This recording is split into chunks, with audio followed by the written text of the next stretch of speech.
Dear brothers and sisters, I'd like to talk about the need that we feel of God in our lives. Most of us think about God when we are in trouble. It's something that we want to get done is not happening. There might be a sickness that might have come to us or our families. There might be a problem at work. There might be some difficulties between family members, or we feel that maybe our children are not getting married, and if they're married, they're not having children, and things that we have no control over, things that we try to fix ourselves but are unable to fix. And it's then that we think about God. Now, to most people, God is very abstract, and so they don't know how to get to God. And so, the way that we try to reach God is through prayers. In all of our traditions, as we grow up, we learn to pray to God. We learn that that's the mechanism by which we can reach God. If our prayers are answered, then we are very happy. But when our prayers are not answered according to the way we want them answered, then we get distraught. And we start to feel as if God is not taking care of us. And this happens to many, many, many people. Whenever we are in need, whenever we need help, is the time we want to connect with God, we want to think about God, we want to be with God. But then,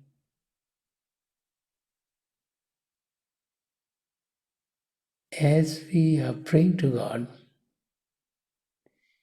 and as our prayers are not being answered, we do a transaction with God. Said, okay, God, if you would do this for me, I will do this for you. I will go to my place of worship every day for 40 days. I would meditate every day for the next 2 weeks. I would, do this penance or that penance or that penance. And so we, make a deal. Because we maybe think maybe God needs something from us before God gives us anything. And so this feeling of God being someone who we can do business with, make a deal with, is embedded in many, many people. The question to think about is, what does God need from us? And when you start to think about that, I'm reminded about an incident out of the life of a saint. There was a saint who had quite a few disciples, and they would come to him week after week, and he would explain about spirituality. He was trying to make sure that they became good human beings.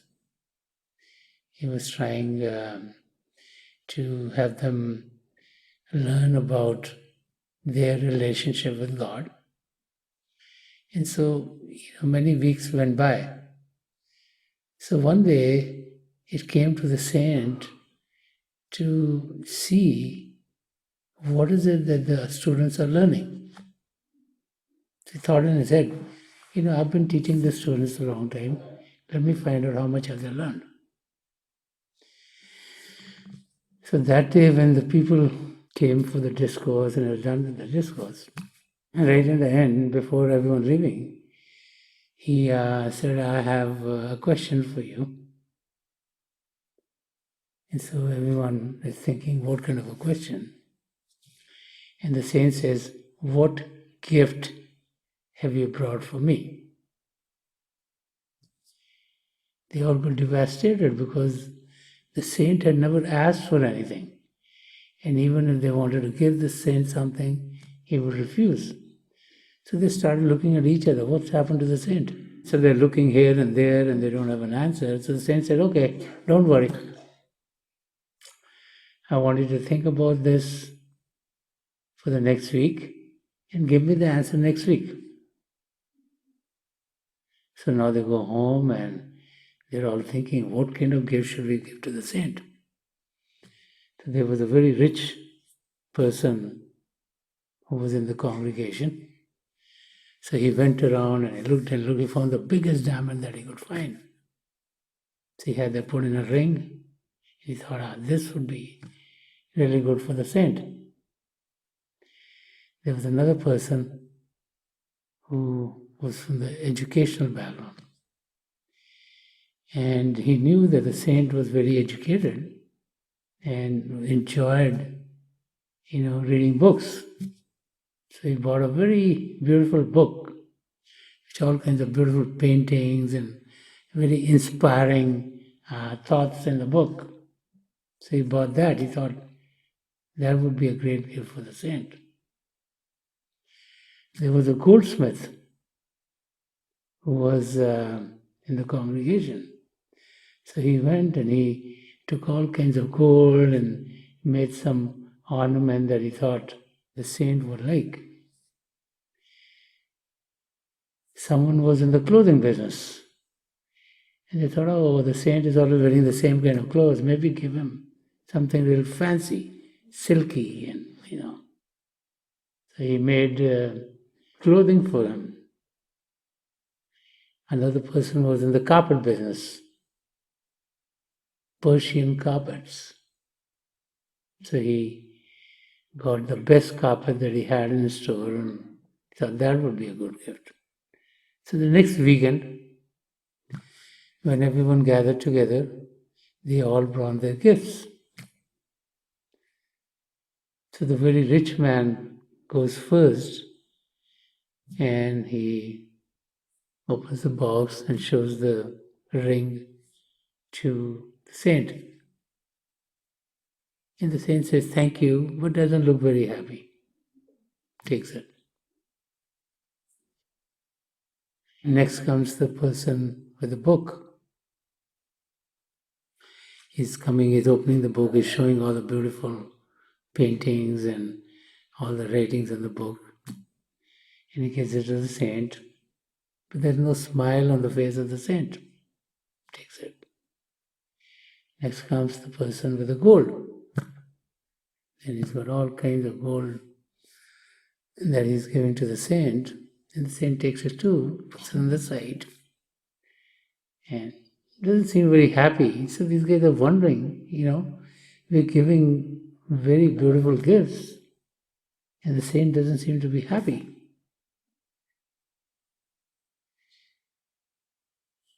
Other people come, someone's giving clothing, someone's giving carpet, someone's giving other things. One by one, everyone has brought a gift that they thought would be very appropriate. But the face of the saint didn't show that any one of them made him happy. And then there was the last person left. He did not come forward. So the saint asked him, what have you brought for me? And he said, I am very poor, sir. There is nothing that I could buy for you.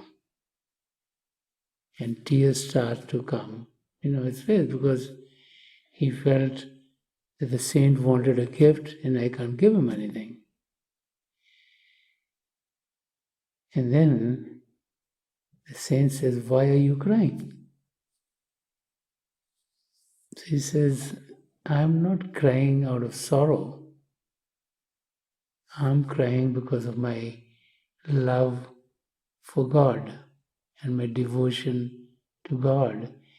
And I'm feeling that God, He didn't give me the means to give a gift to the saint."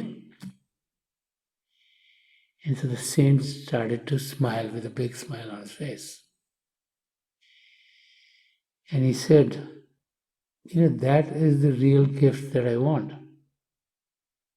It's a gift of longing to know God.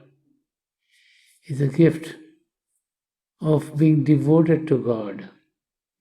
And that is the kind of gift that we all should have, where there's love in our heart for God, with the devotion in our soul, and with a longing to be with God in our total being. And as others started to see that, they understood that the purpose of the saint asking them for a gift was not that he needed anything for himself, because he called everyone and returned all the gifts that they brought for him. But the purpose was for them to know that there needs to be a longing in our heart to know God. If there isn't a longing in our heart to know God, then this life is not worth living. If we're always pulled towards loving the objects of this world, if we're always pulled towards getting things in this world, and we do not fulfill the very purpose for which we've come to this world, then this life is a waste. As we pass through life, we realize, as all of our scriptures are telling us, that those who love are the ones who find God. That to find God, we need to have love in our heart for God. Now, how do you have a longing within yourself?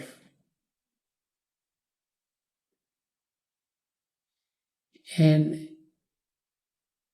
can you learn how to love God? And where do you go to experience the love of God? So the saints are always telling us that the love of God is inherent in each and every one of us. Because what gives us life is our soul. And our soul is a part of God. And our soul is full of the love and light of God. And so our soul is the one in which there is longing for the Creator. Unfortunately, since our mind is also in the human frame, we get distracted through the mind into the attractions of the world outside. Our distractions come because our mind is trying to drag us into the world outside, because it feels that that's the real world. But in reality, the world outside is a world of illusion. It's a reflection of the inner spiritual worlds. And so we need to be focused on the inside. So to be able to experience the love of God, there are a few factors. The first one is meditation. Meditation is taking our attention from the world outside and focusing it within ourselves. Meditation is recognizing the love of the Creator. Meditation is stilling ourselves so that we're not in turmoil. Meditation is to go on the inner spiritual journey so that the treasures of divinity which are within each and every one of us can unfold. So meditation is a means by experiencing the love of God.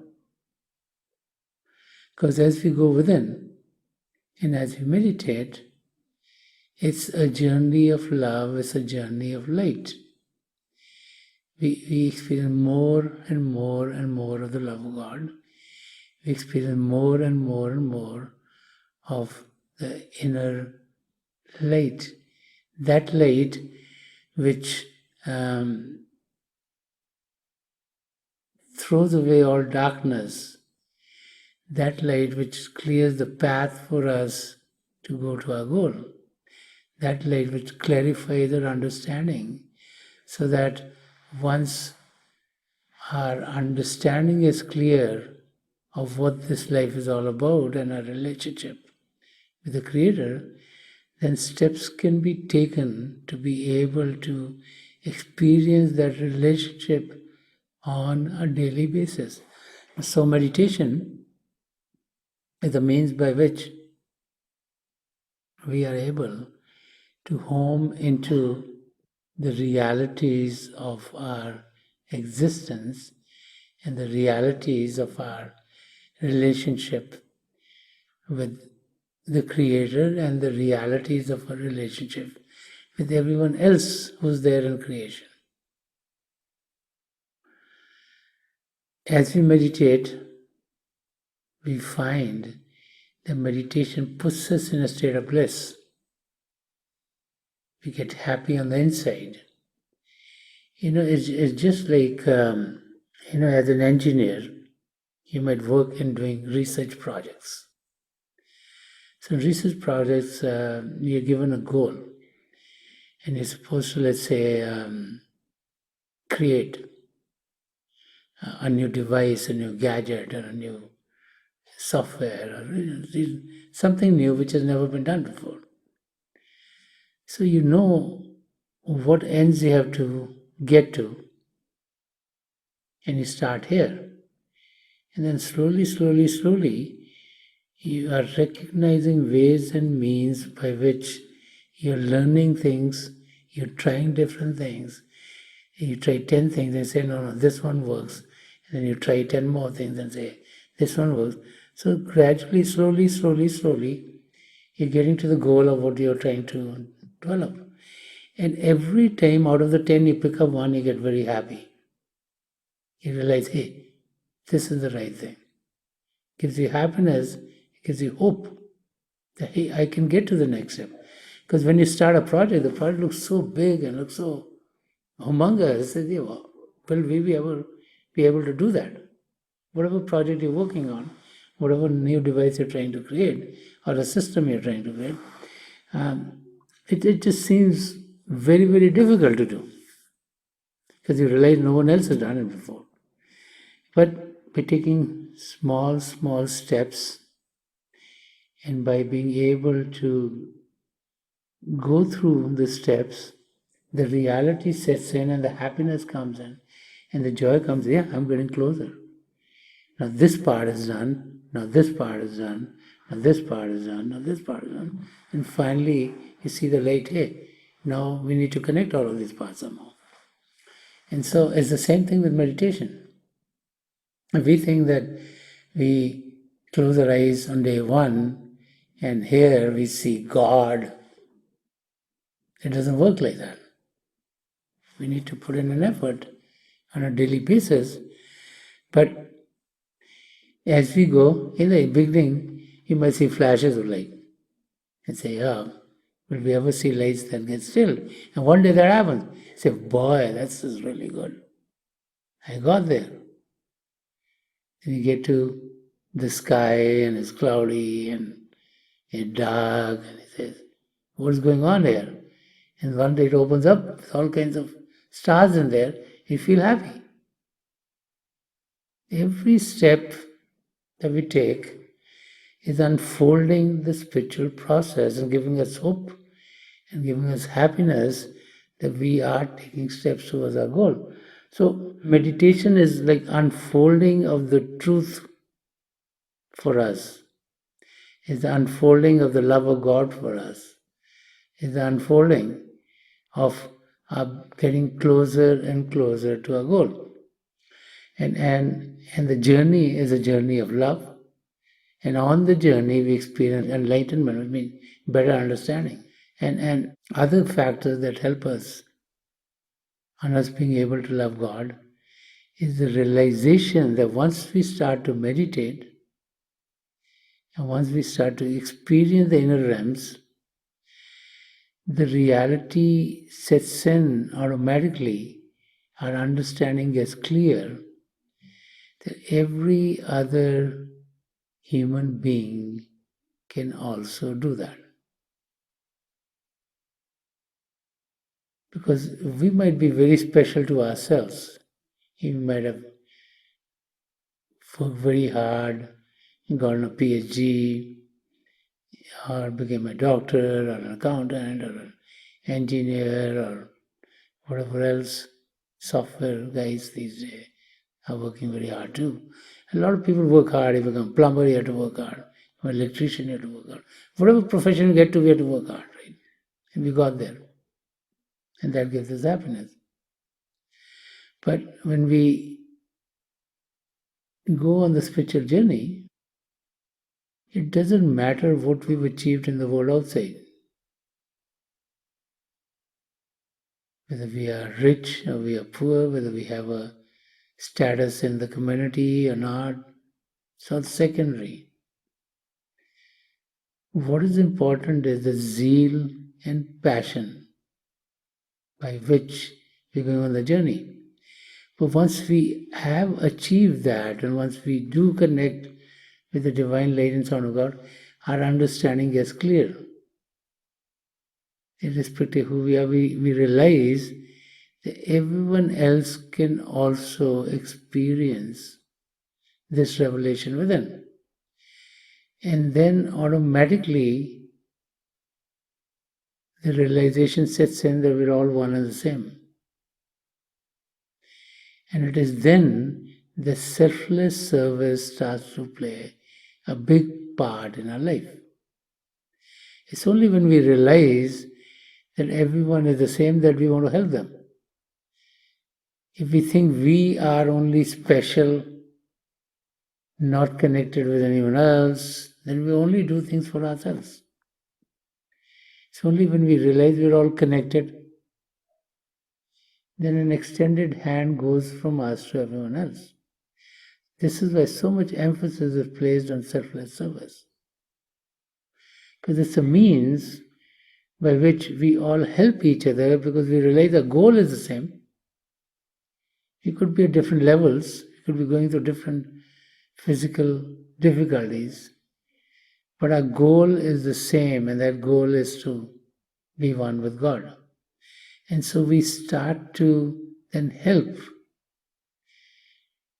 Not only help to our family members, not only help to our friends or people that we know, but we help because we feel that our help will help the community. The realization as we meditate sets in that what is good for the community is good for us. It's not that what is good for us is good for the community. That's the big difference in life. Many people think what is good for me is good for everyone else. But we need to realize what is good for everyone else is what is good for us. And when we have that realization, then selfless service becomes a part of our life. When we look at the lives of the great saints and mystics, and many of us have had an opportunity to be with the two great spiritual masters of the last century, Sant Singh Ji Maharaj and the Alpura Sant Rajinder Singh Maharaj. And when we look at their lives, we look at how much selfless service they were involved with. And their total life was full of helping people. Everyone went to them and said, I have this problem. Everyone went to them in times of sorrow, in times of difficulties, and brought the difficulties to them. And irrespective of what time of the day it was, they were always there to help them. Just a few words for them would bring a smile on the face of someone who would come with great difficulties on their being. And so, irrespective of whatever it took, these great saints would spend hours after hours talking to each and every one of us to be able to undo our difficulties. When you come to think, what is that? That's like selfless service. They're not serving themselves, they're serving us. Yeah. Because none of us actually had the capability to help them, number one. None of us even thought we should ask them, do you need any help? Because we felt that, they have it all. They don't need anything. And so we always used to go to them in need. And the need could be more darshan. Yeah? The need could be, some family problems with the children in the family. The need could be an exam is coming. And help does come in one manner or another. And some of the stories are very, very interesting of how that happens. But it does happen. Yeah. And then we go for all kinds of things. But the realization, once that we do experience the light within, does set in that, we're all connected, we need to help each other. We're all going for the same goal, we're not competing with each other. And the trouble in society is everyone feels we have to compete with someone else. Because the grass is all greener on the other side. Okay? Why? Because we feel, my grass should be greener than their grass. That's the problem. If we realize we're all there to help each other, then there won't be any enmity, there won't be any problems or jealousies. If we realize we're there to help. But if we think, I'm different than him or her or she or he, then we say, I need to do better. That's where the ego comes into play. So connection with the light, which comes through when we meditate, puts it in a state where we are able to do selfless service. And as we start to do selfless service, we find that not only are we making the life of someone else easy, because we're trying to help someone in whatever we do. We could know someone and help them, we could do things where no one knows that we're helping, let's say giving blood. When you give blood, and the blood is supposed to rejuvenate within 6 to 8 weeks, blood is needed by elderly people in the hospital, by young kids, by someone who's been in an accident, something else. It's an act of selfless service. You don't know who will get help, but you know someone will get help. Same thing when we cook in the langar. We're cooking, we're cutting the vegetables, or we're doing whatever else food needs to be cooked. We don't know exactly who's going to be eating that food, but we want to fulfill the need of someone else. Yeah? And so there are so many other ways in which we can help. There are people all around the globe who have a very difficult time even eating one meal a day. So to be able to help them in one manner or another, but we want to get the right mechanism so our help should get to the ones who need it, and not 98% of it should be spent in administration. That we have to check carefully, because there are many of these organizations, when you check them, 98% of the money that they collect goes into administrative work. That doesn't make any sense. 1 to 5% is okay. You have to do some administration to get this stuff done, but so one needs to check things as to where the help would go. But there are many needy people all around the globe, many with great difficulties, and so we need to be able to help. And selfless service comes to us when we realize that if God has given us something, we need to share. Sharing is caring.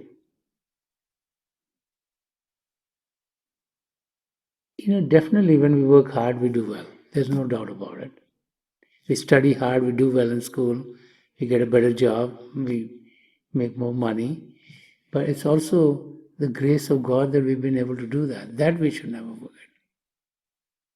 And if God has put us in a situation where we are able to help someone, then we should, whether it's physically, whether it's mentally, whether it's emotionally, it's financially, it's spiritually. Whatever God has provided to us, when we share, the beauty of sharing is that things don't get less. At least the joy gets more. The love gets more. So as we share the love that we have within ourselves, the love of God with others, and just helping them as the means of sharing that love, then the life gets better for everyone else. Another factor that I think that helps us as we start to think about, what can we give God, is to introspect. Most of us are in a habit of thinking we're doing our best. I don't think anyone feels like they're not doing their best. Most people feel, I'm all day long doing whatever makes the most sense to me. But the difficulty is we don't introspect. We don't check at the end of the day that what we did, was it really good? Was it helpful? Did it make us get closer to God? Did it help someone else get closer to God? And so introspection is very, very important. And the introspection diary, I think, is a great help in us to be focused on how are we leading our lives. And you can add more columns to it if you want, whatever you want to track. But like introspection and recording things is very, very important. To have a journal, it is important because that tracks what have we done, where are we going, are we really doing those things that we really want to do? Or are we just doing things because we think they're good, but in reality they're not as good as they can be? And so that aspect of our life, I think, needs a little more attention. We've all been given the introspection diary as we get initiated, but not everyone fills it up. Today in the electronic age, there's also an electronic diary which is available. So if that is easier for you, then you should use that. Because, tracking ourselves, looking at ourselves with a vision, which is away from what we do every day, is very important. And so, if we would add that to our day-to-day life, we would find that we would be getting closer and closer to God. Because as we focus on introspection ourselves, then we become more virtuous. If we don't track what we're doing, we're going at a pace that we think is good. We're all good people. None of us is bad. But we could be better. So when we track ourselves, then we know that, hey, in the next day, I need to do something better than what I did yesterday. And then slowly, we get to a stage where the virtues are being imbibed in us strongly, so that we are not having any difficulties in being able to be virtuous, that we're not making any mistakes. It is very difficult to be 100% perfect, okay? But that is the goal. If we don't keep the goal at 100%, then no one will try to shoot it. If we put it at 80%, the people get to 80%, they're very happy. So you have to get to the goal of 100%. And even though if you don't meet the goal, there's nothing wrong. But you have to see your progress. If you were 5% and you went to 80, well, that's a big deal. As humans, we always make mistakes and we keep on making mistakes. It's a part of life. But the less mistakes we make, the better off we are. Okay? But if something happens, we make a mistake, it's not the end of the world. We learn from it. We don't dwell on it, we don't have it bother us, but we learn from it. So we get better and better and better. And as we introspect and as we put the virtues in our life, we'll find that the love in us for everyone else is going to expand.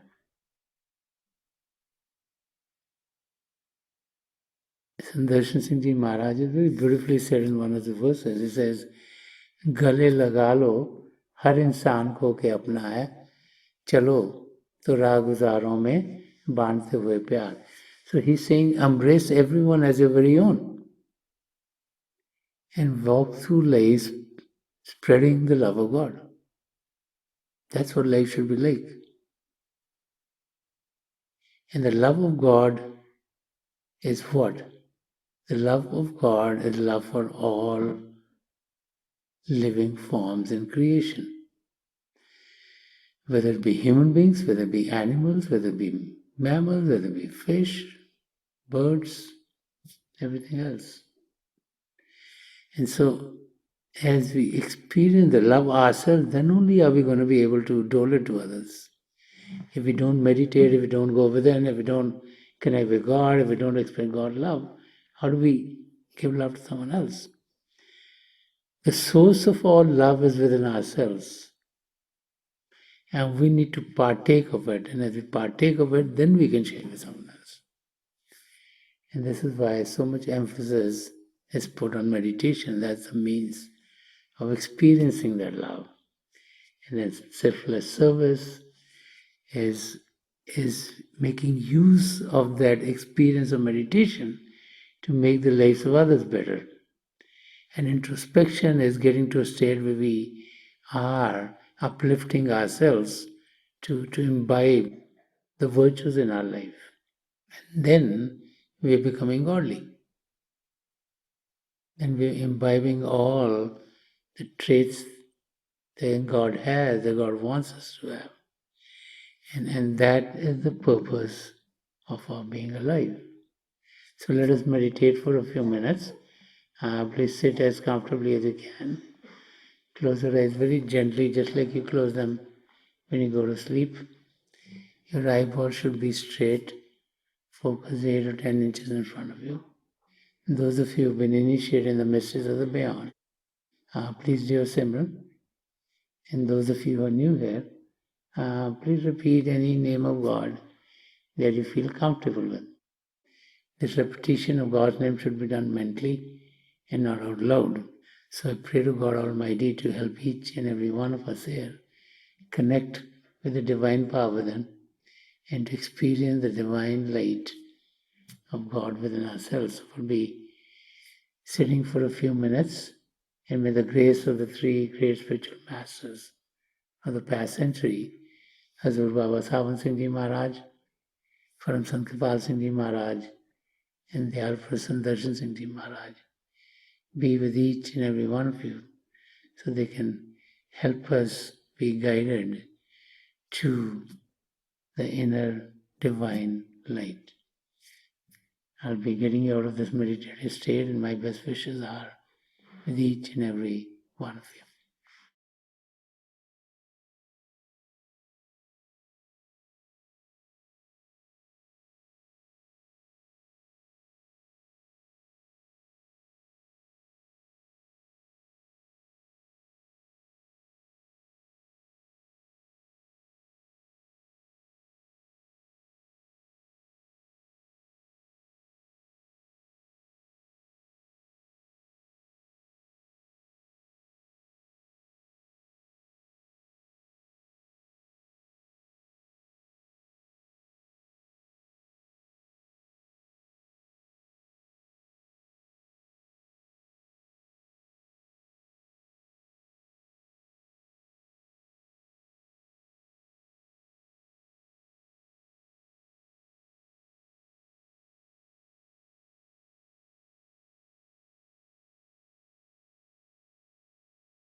Please leave off.